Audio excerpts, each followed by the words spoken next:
Hey guys, this is Paul from SPT Arsenal, and I just want to go through some of what I do, some of the grading on these stocks, and just give you an idea of what you can expect so you have a better understanding.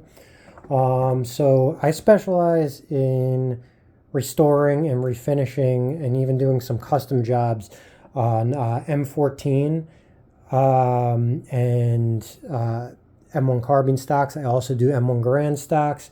I could do any wood stock that you bring to me. I just love these military surplus rifles, especially the ones you see in front of you. So just to give you an idea of what you're buying, basically these stocks are finished to an extremely high grade.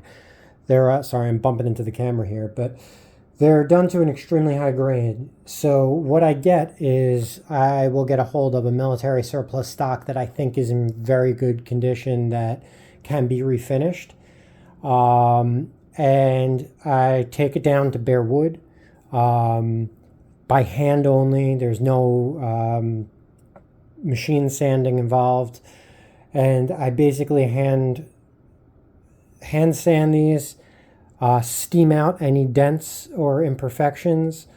If it's a lower grade stock, I could repair any minor cracks or fill any defects, but that's only in the lower grade stocks. I really like to deal with the higher grade ones. I'll explain the grading in a minute. I go through that. I do a 12 coat hand rubbed true oil finish, so it's boiled linseed oil. I don't like to use any stain.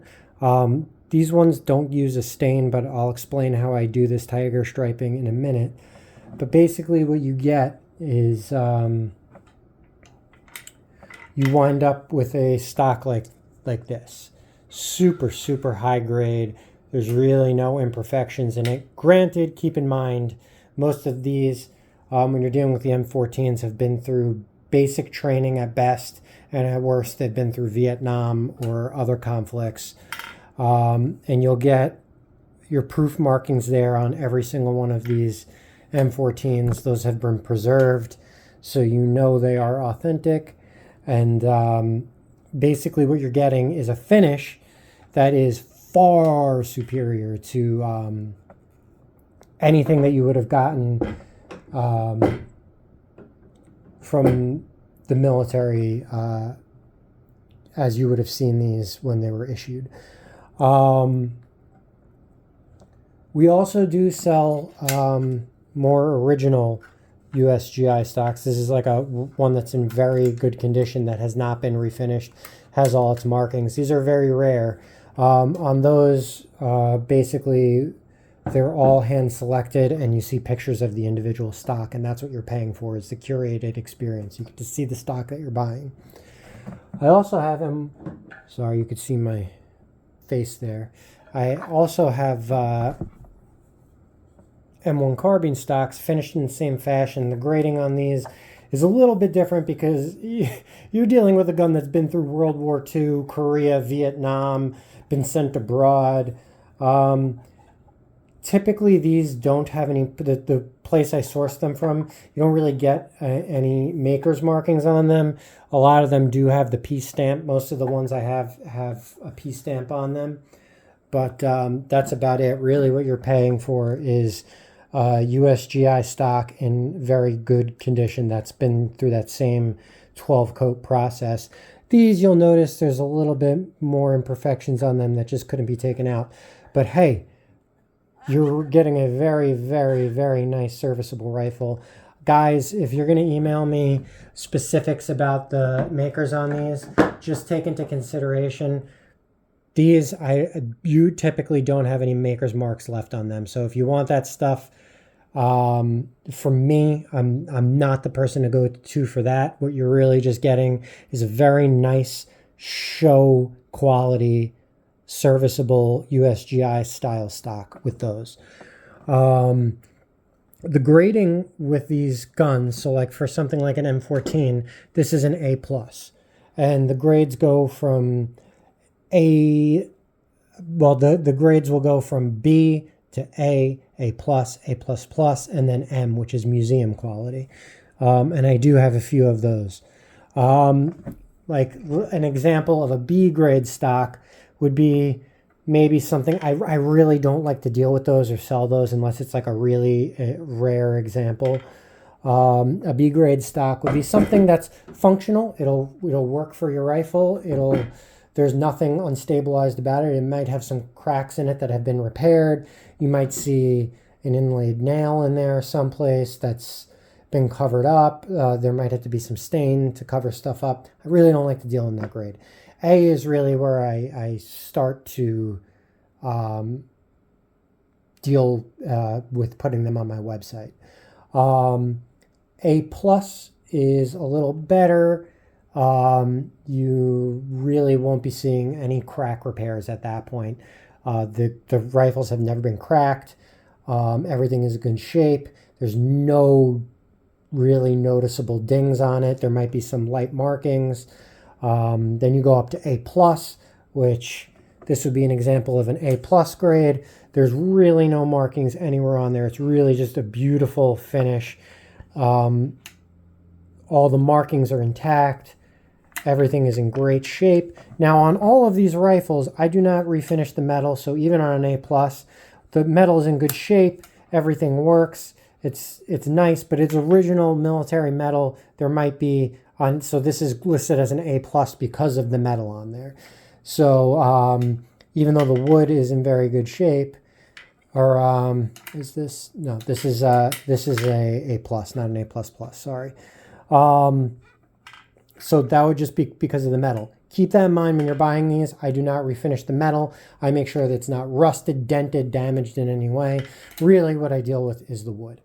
An example of an A plus plus would be this. And this is really, really nice. This is just flawless. Really, what it comes down to is, again, you might see some light markings on the metal. That's why that's an A plus plus. Again, really nice, durable, hard finish on there. Maybe there's one tiny, tiny little mark there that is just like, you know, it just couldn't be steamed out. But like, this is really top quality. On the table right now, I don't have an M quality, but they're really rare to come by because the type of rifle that I have to start with would be something like this. It would have to be something that really it's this I would get to an M quality because there's really no damage on the stock anywhere. So when I go through and I strip this down and I refinish it, something like this could be an M quality, and that's museum quality, literally no flaws. The best example of that you could expect. On the M1 carbine stocks, you really don't get, from what I have, I don't really get past the A plus with these, just because, guys, they've been through a world war, they've been through Vietnam, they've been sent to other countries for conflicts, they've been refinished multiple times by the military, re-arsenaled. So it's really hard to get them in a good enough shape that I could sell them at a profit. Now, what you're seeing here on these, and the story behind these, is so I do sell some natural tiger stripe stocks. This is a birch, which has a the way this is done is the rifle is stripped down, and then this pattern is hand burned into the wood to get that tiger striping into it. And it really just pops way more than a natural tiger stripe would. Obviously, you really can't, yes, like in some very, very rare grain patterns, you can get a walnut stock that mimics a tiger striping stock, tiger striking wood pattern, but you really don't see it in walnut. So I kind of mimic that with the torch and I burn it into it, and it really is a stunning finish. It's not for everybody, but a lot of people do love those. And yeah, the story behind where this came about is when my father served in Vietnam, he carried an M14, which is kind of where my love for these came from.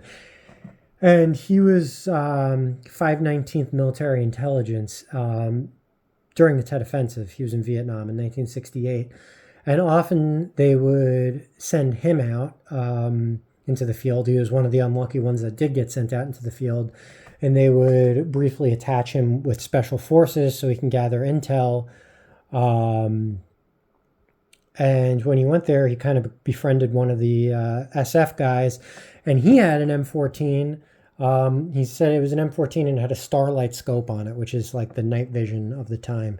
I think it was a starlight scope that was on there. I might be mistaken.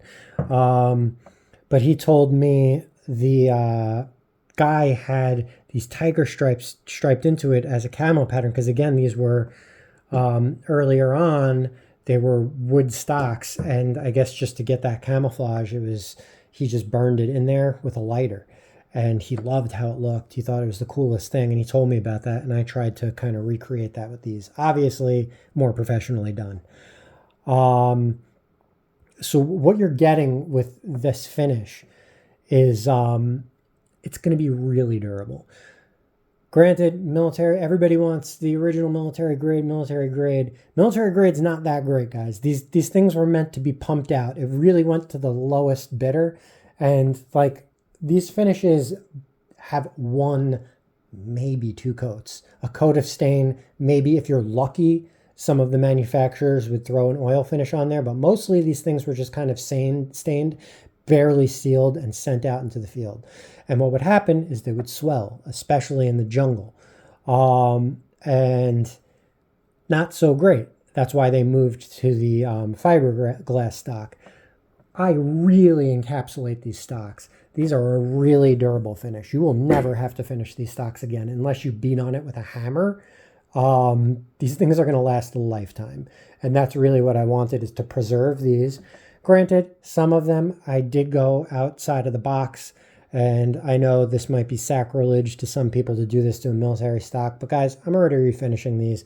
They have their original stocks. I feel I'm doing a service by providing these, preserving these stocks for the later generations. I have tons and tons of these to refinish. I also offer a refinishing service. I can do basic refinishes. I could do repairs on the wood. Really, even if these things are cracked in half, I can restore them and get them to look almost as good as what you see in front of you. So yeah, that's about it. Kind of a long-winded video, but I just really wanted to tell you what I'm all about and go through everything with you guys. All right, thanks a lot.